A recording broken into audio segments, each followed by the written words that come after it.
Drop tower झूला टूटने से 50 घायल। पंजाब के मोहाली फेज 8 में दशहरा ग्राउंड में लगे मोहाली ट्रेड फेयर में ड्रॉप टावर झूला टूटने से झूले में बैठे लगभग 50 लोग घायल हो गए। लगभग 50 मीटर की ऊंचाई से झूला टूटकर जमीन पर गिरा। झूला टूटने के बाद वहां भगदड़ मच गई। फिलहाल भगदड़ में कोई अप्रिय घटना नहीं घटी। बाद में वहां मौजूद लोगों ने अपनी गाड़ियों से घायलों को अस्पताल में भर्ती कराया। हादसे में महिला एवं बच्चे गंभीर रूप से घायल हुए हैं। हजरतगंज लेवाना होटल में लगी आग। उत्तर प्रदेश की राजधानी लखनऊ के वीआईपी एरिया हजरतगंज के लेवाना होटल में सोमवार सुबह लगी आग।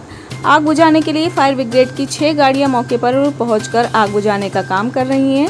होटल की खिड़कियों का शीशा तोड़कर लोगों को बाहर निकाला जा रहा है। लोगों को अस्पताल पहुंचाने के लिए 4 एम्बुलेंस होटल पर मौजूद। एक महिला को अस्पताल ले जाने पर डॉक्टरों ने उसे मृत घोषित कर दिया। अभी भी 20 लोगों के अंदर फंसे होने की संभावना है।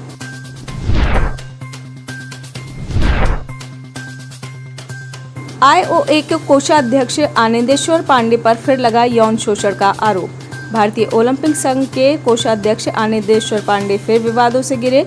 दरअसल बर्मिंघम कॉमनवेल्थ खेलों से जुड़ा एक अन्य मामला सामने आया है। कॉमनवेल्थ गेम्स में एक महिला चालक ने उन पर यौन शोषण का आरोप लगाया है। बर्मिंघम खेल फैमिली सर्विसेज के प्रमुख अश्विन लोकरे ने 5 अगस्त को आईओए के कार्यवाहक अध्यक्ष अनिल खन्ना को पत्र भेजा है, जिसमें उन्होंने कहा है कि आनंदेश्वर पांडे ने वॉलंटियर महिला ड्राइवर की टी-शर्ट में हाथ डालने की कोशिश की थी।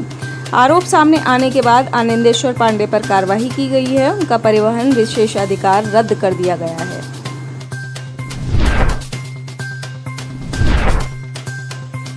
एमबी राजमहल क्रूज कोलकाता से वाराणसी रवाना। पिछले 2 सालों में कोरोना के कारण कोई भी जलयान कोलकाता से वाराणसी नहीं आ सका है। पहली बार देशी विदेशी पर्यटकों को लेकर कोलकाता से निकला क्रूज एमबी राजमहल वाराणसी की राह पर है। शनिवार को पटना से निकाला क्रूज 5 सितंबर को गाजीपुर पहुंचेगा। रामनगर बंदरगाह पर 6 सितंबर को डालेगा लंगर। वहीं रामनगर बंदरगाह पर अराजक तत्वों की सक्रियता को देखते हुए पुलिस प्रशासन को बंदरगाह प्रबंधन की ओर से पत्र लिखा गया है। इस बार 18 विदेशी सैलानी इस क्रूज से वाराणसी तक आ रहे हैं। सुप्रीम कोर्ट में कई मामलों पर होगी सुनवाई। सोमवार को सुप्रीम कोर्ट में एक साथ कई मुद्दों पर होगी सुनवाई। जिन मुद्दों पर सुनवाई होगी उसमें कर्नाटक का हिजाब मामला, सिटीजन चार्टर लागू करने की मांग, ईडी और सीबीआई निदेशकों का कार्यकाल बढ़ाने जैसे मामले शामिल हैं।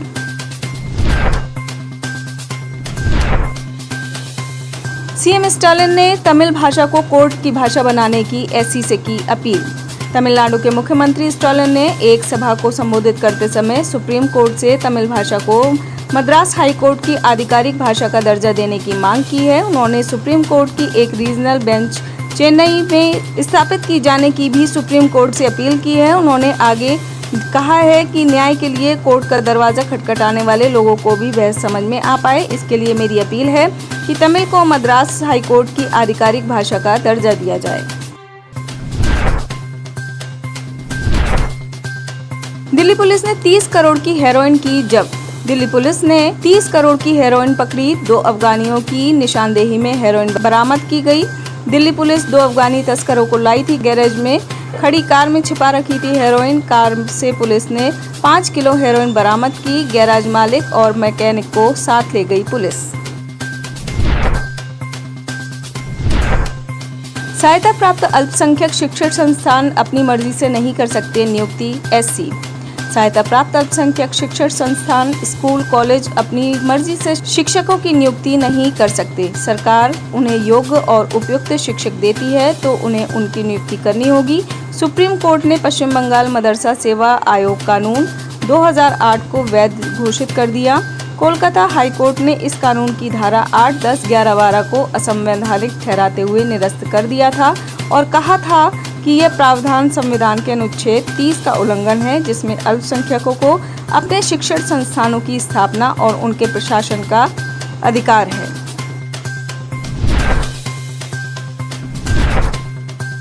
धर्म परिवर्तन न करने पर सिर तन से जुदा की मिली धमकी। भीलवाड़ा जिले के सुभाषनगर थाना क्षेत्र के पुणे में काम करने वाले एक सॉफ्टवेयर इंजीनियर को सिर तन से जुदा करने की धमकी देने का मामला हुआ गंभीर। इंजीनियर को भेजा गया लेटर भी सामने आया है। पत्र में रुपयों का लालच देते हुए धर्म परिवर्तन करने के लिए कहा गया है। युवक को काम नहीं करने पर जान से सिर कलम करने की धमकी दी गई है। सॉफ्टवेयर इंजीनियर विजय को कॉल भी आया। सुभाषनगर थाना पुलिस ने युवक को सुरक्षा मुहैया करवाते हुए मामला दर्ज कर जांच शुरू कर दी है।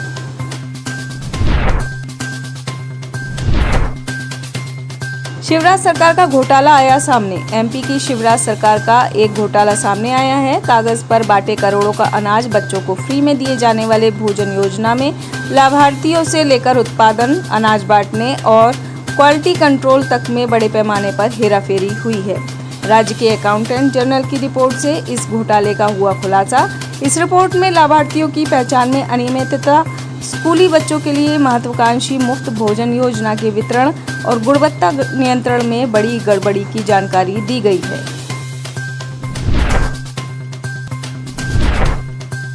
सीकर पुलिस ने नकली नोट बनाने वाले गिरोह के मुखिया को किया गिरफ्तार। राजस्थान की सीकर पुलिस ने पटियाला से नकली नोट बनाने वाले गिरोह के मुखिया और उसके साथियों को किया गिरफ्तार। आरोपियों के पास से 1.77 लाख के नकली नोट सहित कई अन्य सामान भी बरामद किए गए। कई राज्यों में फैला था इनका नेटवर्क। अयोध्या दीपोत्सव फिर दर्ज गिनीज वर्ल्ड रिकॉर्ड में। उत्तर प्रदेश पर्यटन विभाग अयोध्या दीपोत्सव की तैयारी में जुटा।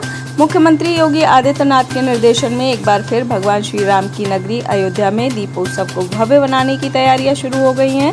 अयोध्या में इस बार दीपोत्सव में राम की पैड़ी पर 14 लाख से ज्यादा दियों को जलाने का नया विश्व रिकॉर्ड बनाने के लिए पर्यटन विभाग ने कमर कस ली है।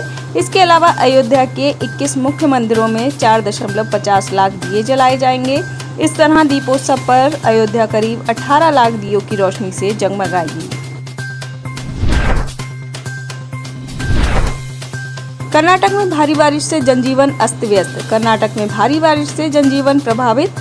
बेंगलुरु में हजार घर जलमग्न। Marathahalli silk board junction board road के पास बारिश के बाद जलभराव में एक व्यक्ति के फंसने के बाद उसे स्थानीय सुरक्षा गार्डों द्वारा सुरक्षित बचाया गया। कोरमंगला में भी सड़कों पर जलभराव। बेंगलुरु के कुछ हिस्सों में बारिश के कारण जलभराव से लोगों को काफी दिक्कतों का सामना करना पड़ रहा है। कई जगहों पर रोड जाम, वाहनों की लंबी कतारें लगने से लोग घंटों रहे परेशान। बांग्लादेश की प्रधानमंत्री शेख हसीना पहुंची दिल्ली। बांग्लादेश की प्रधानमंत्री शेख हसीना 4 दिवसीय भारत दौरे पर दिल्ली पहुंची। इस दौरे पर वे राष्ट्रपति द्रौपदी मुर्मू और उपराष्ट्रपति जगदीप धनखड़ से मुलाकात करेंगी और प्रधानमंत्री नरेंद्र मोदी से द्विपक्षीय वार्ता करेंगी। बंगाल पंचायत चुनाव में सभी पार्टियां अपना वर्चस्व बढ़ाने में जुटी। पश्चिम बंगाल पंचायत चुनाव से पहले तृणमूल कांग्रेस और बीजेपी दोनों ही पार्टियां अपनी ताकत को बढ़ाने में जुटी।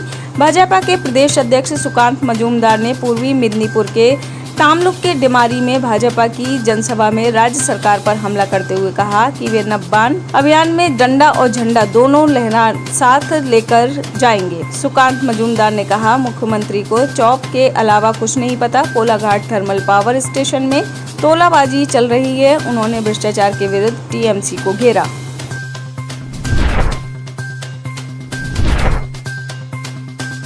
कनाडा के सास्काचेवान में चाकूबाजी कर 10 लोगों की जान लेने वाले और 15 लोगों को गंभीर रूप से घायल करने वाले 2 संदिग्धों को कानून प्रवर्तन विभाग तेजी से तलाश कर रहा है। रॉयल कनाडाई माउंटेड पुलिस के मुताबिक चाकूबाजी की ये घटनाएं 13 अलग अलग स्थानों पर हुई, जिन्होंने सास्काचेवान में चाकूबाजी कर 10 लोगों की जान ले ली और 15 लोगों को गंभीर रूप से घायल कर दिया।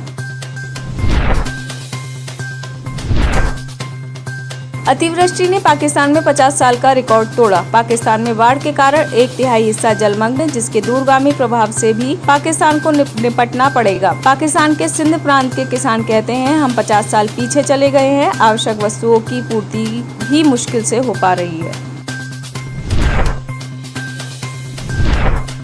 अफगानिस्तान में भूकंप के झटके। अफगानिस्तान और पाकिस्तान के कुछ प्रांतों में सोमवार सुबह भूकंप के तेज झटके। रिक्टर पैमाने पर भूकंप की तीव्रता 5.3 मापी गई। इसके चलते अफगानिस्तान में कम से कम 6 लोगों की मौत हो गई और 9 अन्य लोग घायल हो गए हैं। नूरगुल जिले में ही भूकंप से 6 लोगों की मौत हो गई। मकान गिरने से अन्य कई घायल हुए।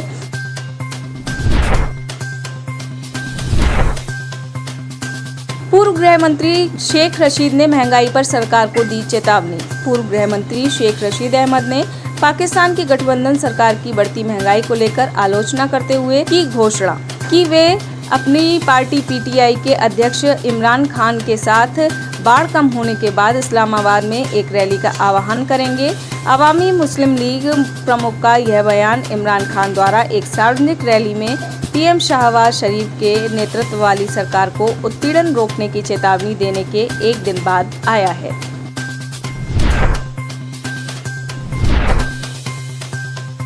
चीन में 6.8 तीव्रता का आया भूकंप। चीन के दक्षिणी पश्चिमी सिचुआन प्रांत की लुडिंग काउंटी में सोमवार को 6.8 तीव्रता का भूकंप आने से 7 लोगों की मौत। यह प्रांत कोविड-19 के बढ़ते मामलों और भयंकर सूखे की समस्या से पहले से ही जूझ रहा था। चीन ने चीन भूकंप नेटवर्क के हवाले से बताया कि भूकंप स्थानीय समयानुसार दोपहर 12:25 पर आया और भूकंप का केंद्र 29.59 डिग्री उत्तरी अक्षांश और 102.08 डिग्री पूर्वी देशांतर पर जमीन से 16 किलोमीटर की गहराई में स्थित था।